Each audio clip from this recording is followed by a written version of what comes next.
आज के इस डिजिटल दौर में मीम्स जो है वो एक यूनिवर्सल लैंग्वेज बन चुकी हैं। आप मीम्स के थ्रू बहुत कॉम्प्लेक्स टॉपिक्स को फ़नी और सिंपल वे में लोगों तक कन्वे कर सकते हो। लेकिन क्या कभी आपने सोचा है कि ये सिर्फ फॉर्म ऑफ इंटरटेनमेंट है या फिर ब्रॉडर लेवल पे इसका कोई इम्पैक्ट भी है? तो आज की वीडियो में हम बात करेंगे कि मीम्स किस तरीके से आपकी पर्सनालिटी को इन्फ्लुएंस करते हैं या ब्रॉडर लेवल पे इनका क्या इम्पैक्ट हो सकता है। तो सबसे पहले हम इसके साइकोलॉजिकल इम्पैक्ट्स की बात करते हैं। अगर इसके पॉजिटिव एस्पेक्ट्स की बात की जाए तो मीम्स जो है आपका स्ट्रेस रिलीज करने में हेल्प करते हैं, आपका मूड बेहतर होता है, आपको खुशी मिलती है, ठीक है। तो यानी एक तरह से आपका मूड बेहतर हो जाता है मीम्स देखने के बाद। और दूसरी तरफ आप जो है मीम्स को यूज कर सकते हो लोगों को एजुकेट करने के लिए, अवेयरनेस प्रोवाइड करने के लिए, ठीक है। यानी एक तरह से ये एक सोर्स ऑफ इंफॉर्मेशन के तौर पे भी यूज किया जा सकता है। लेकिन अगर इसके नेगेटिव इम्पैक्ट्स की बात करें तो सबसे पहले है कि ये हमें डिसेंसिटाइज कर देता है। कॉन्स्टेंट एक्सपोजर जो होता है मीम्स का, उससे क्या होता है कि हम अपनी लाइफ के जो सीरियस प्रॉब्लम्स हैं उनको भी सीरियस लेना छोड़ देते हैं और हमें लगता है कि हर चीज़ जो है वो फनी और मीम्स के तौर पे हम उसको देखना शुरू कर देते हैं। तो इससे हम डिसेंसिटाइज हो जाते हैं। दूसरा ये कि मीम्स जो है उनकी एडिक्शन हमें डिस्ट्रैक्ट करती है। ये हमारा अटेंशन स्पैम कम करती है, जो हमारी डीप थिंकिंग की कैपेबिलिटी है उसको कम करती है। इसके अलावा हमारी प्रोडक्टिविटी को कम करते हैं। यानी एक जो कॉन्स्टेंट एक्सपोजर होता है उससे हमें एडिक्शन हो जाती है और वो एडिक्शन फिर हमें हमारी लाइफ के जो एक्चुअल गोल्स हैं उनसे डिस्ट्रैक्ट कर देती है। फिर जो इसका नेगेटिव इम्पैक्ट है वो है इल्यूजनरी ट्रूथ इफेक्ट। अब इसमें होता यह है कि शुरू में अगर आप कोई मीम देखते हो और आपको पता है कि इसमें किसी तरीके की नेगेटिव इन्फॉर्मेशन दी जा रही है, लेकिन आप कॉन्स्टेंटली उस तरह का कंटेंट कंज्यूम कर रहे हो और बार बार एक चीज देख रहे हो तो आपको लगता है कि वो सच है। पहले जो चीज आपको पता है कि ये गलत है, लेकिन बार बार डिफरेंट पेजेस पे वो चीज आती है, आप उसको शेयर करते हो और आहिस्ता आहिस्ता पूरे सोशल मीडिया पे वो चीज फैल जाती है, तो आप उसको रियलिटी समझने लग जाते हो और एक तरह से इससे स्टीरियोटाइप और बाइसनेस भी प्रमोट होती है। लाइक अगर आप कोई मीम बनाते हो किसी दूसरे कंट्री पे, किसी दूसरे कल्चर पे, और अब आपका कल्चर जो है वो उनसे मैच नहीं करता या आप लोग एक दूसरे के अगेंस्ट हो, तो आप लोग शेयर करोगे क्योंकि आप लोगों को प्लेयर मिल रही होगी और आहिस्ता आहिस्ता आप उस चीज को एक्सेप्ट कर लोगे कि यही फैक्ट है। तो मीम से जो है वो मिस इन्फॉर्मेशन भी स्प्रेड होती है। इससे जो है हमारे कल्चर्स में, हमारी सोसाइटी में नफरत भी फैलती है। जैसे रिसेंटली देखें इंडियंस और पाकिस्तानियों के दरमियान एक मीम वॉर चल रही थी, तो बाइसनेस थी उनमें, स्टीरियोटाइप था, वो अपने कंट्री को डिफेंड करने के लिए मीम्स बना रहे थे, हम अपने कंट्री को डिफेंड करने के लिए बना रहे थे। तो इससे क्या था कि जो एक फॉर्म ऑफ इंटरटेनमेंट है उससे नफरतें फैल रही थी, वो स्प्रेड कर रही थी हेट को। सोशियोलॉजिकल एक्सप्लेनेशन की बात करें तो ये आपके कल्चर को रिप्रेजेंट करती है। आप किस तरीके के मीम्स बनाते हो, आपकी सोसाइटी में क्या चीज एक्सेप्टेबल है, ये आपकी मीम से पता चल रहा होता है। लाइक अगर आप एब्यूसिव लैंग्वेज यूज कर रहे हो, वल्गर वर्ड्स यूज कर रहे हो, तो इसका मतलब है आप अपने कल्चर को रिप्रेजेंट कर रहे हो। आप बता रहे हो कि आपकी सोसाइटी की क्या नॉर्म्स हैं और क्या चीज वहां पे एक्सेप्टेबल है।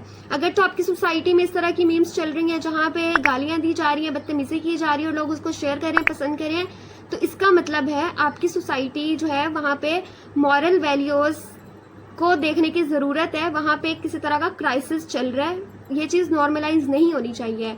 और इस तरीके से कुछ मीमर्स अगर बनाते हैं इस तरीके की मीम्स 18+ या कुछ भी वल्गर लैंग्वेज यूज होती है, तो पहले आप उसको देख रहे हो, आहिस्ता आहिस्ता आपको मतलब वो पहले बुरा लग रहा है कि ये नहीं होना चाहिए, लेकिन जब वो चीज नॉर्मलाइज हो जाती है तो लोग उसको एक्सेप्ट करना शुरू कर देते हैं और इससे क्या होता है कि एक रेप कल्चर भी प्रमोट होता है। अगर मीम्स जो है वो हमारी कल्चरल और सोशल आइडेंटिटी को भी डिफाइन करती हैं। आप किस सोसाइटी से ताल्लुक रखते हो, किस नेशन से ताल्लुक रखते हो, ये चीज भी आपके जो मीम्स हैं उनसे रिफ्लेक्ट हो जाती है, पता चल जाता है। इसके अलावा जैसे अब पाकिस्तानियों ने अपनी फेवर में मीम्स बनाई, इंडियंस ने अपनी फेवर में मीम्स बनाई, तो इससे क्या हुआ कि पता चल रहा था कि ये मीम अगर किसी पेज पे पोस्ट हुई हुई है तो पता चल जाता था ये पाकिस्तानियों का पेज है या फिर ये इंडियंस का पेज है।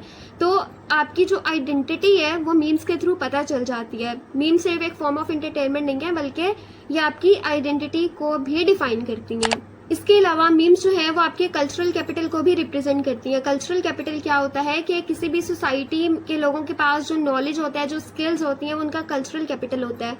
तो मीम्स जो है ये भी एक तरह से फॉर्म ऑफ कल्चरल कैपिटल है, क्योंकि लोग इसके थ्रू दिखा रहे होते हैं अपने नॉलेज को, अपनी स्किल्स को, ठीक है। तो आपका क्या सेंस ऑफ ह्यूमर है, कितना आपके पास जो है वो नॉलेज है, ये चीजें मीम से रिफ्लेक्ट हो रही होती हैं।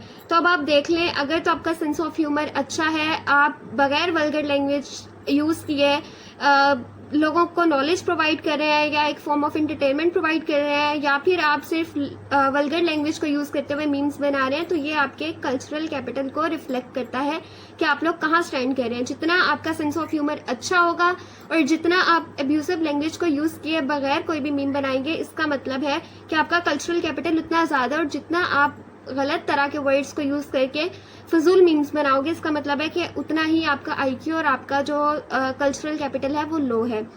जैसे ये जिनसे के टर्म्स वगैरह हैं, या फिर आप मीम्स के जरिए से कितना लोगों को अच्छे से एजुकेट कर पा रहे हो, तो ये सारा जो है वो कल्चरल कैपिटल में आ जाता है। मीम्स जो है वो सोशल नॉर्म्स को भी इन्फ्लुएंस करती हैं। मतलब सोशल नॉर्म्स ये होता है कि क्या चीज़ सोसाइटी में एक्सेप्टेबल है और क्या चीज़ एक्सेप्टेबल नहीं है।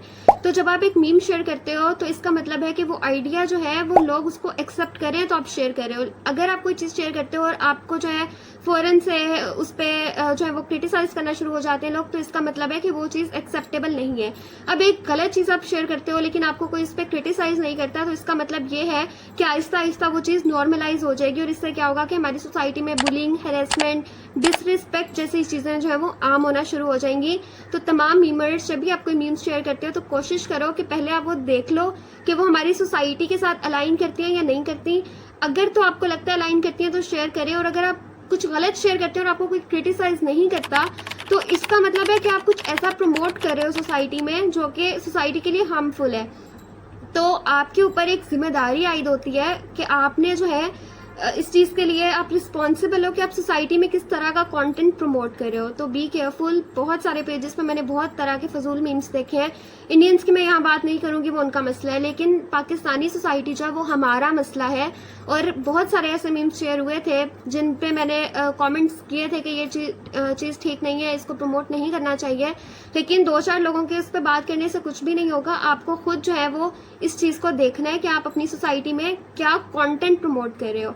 हमारी मॉरल वैल्यूज़ उस चीज़ को एक्सेप्ट करती हैं, उनके साथ वो अलाइन करता है या नहीं करता। तो ये आप पे एक रिस्पॉन्सिबिलिटी है, और आई थिंक कि हमारे मीमर्स को थोड़ा सा यहाँ पे केयरफुल होने की ज़रूरत है। जो है वो सिंपली एक फॉर्म ऑफ एंटरटेनमेंट नहीं है, बल्कि आप किस सोसाइटी से बिलोंग करते हो, आपकी पर्सनैलिटी को रिप्रेजेंट करते हैं। तो नेक्स्ट टाइम जब भी आपने कोई मीम शेयर करनी है तो आपने उसका बैकग्राउंड ज़रूर देखना है कि इसका मतलब क्या है, इसके पीछे जो ये चीज़ मैं शेयर कर रहा हूँ या कर रही हूँ, ये सिर्फ एक फॉर्म ऑफ एंटरटेनमेंट है, या फिर ये किसी तरीके की डिसरिस्पेक्ट प्रमोट कर रही है, या फिर इससे जो है वो बुलिंग या हेरेसमेंट जैसी चीज़ें प्रमोट होती हैं, रेप कल्चर प्रमोट होता है। तो मीम्स को आपने सिर्फ फॉर्म ऑफ एंटरटेनमेंट नहीं समझना, बल्कि देखना है कि अगर तो आपका बहुत ज़्यादा एक्सपोजर है तो कहीं ये आपको डिसेंसिटाइज तो नहीं कर रहे, कहीं आपकी प्रोडक्टिविटी कम तो नहीं हो रही, कहीं आपका अटेंशन स्पैम तो कम नहीं हो रहा, कहीं आपकी क्रिटिकल थिंकिंग या डीप थिंकिंग की जो एबिलिटी है वो इन्फ्लुएंस तो नहीं हो रही, कहीं कुछ आप ऐसा शेयर तो नहीं कर रहे कि आपके सोशल नॉर्म्स वायलेट हो रहे हो, या फिर आप जो है वो सोसाइटी में गलत चीज़ों को प्रमोट तो नहीं कर रहे। यानी जब भी आपने कोई मीम शेयर करनी है, चाहे आप मीम्स बनाते हो या उसको इंटरटेनमेंट के लिए कंज्यूम करते हो, आपने उसका बैकग्राउंड ज़रूर देखना है और कोशिश करनी है कि ऐसे मीम्स बनाएं कि कोई ऑफेंड ना हो। किसी भी कंट्री को डिसरिस्पेक्ट करना जो है वो हमारा मकसद नहीं होता। जहाँ तक इंटरटेनमेंट की बात है, मीम्स बनाएं, बहुत अच्छी बात है। और पाकिस्तानियों का सेंस ऑफ ह्यूमर काफ़ी अच्छा है।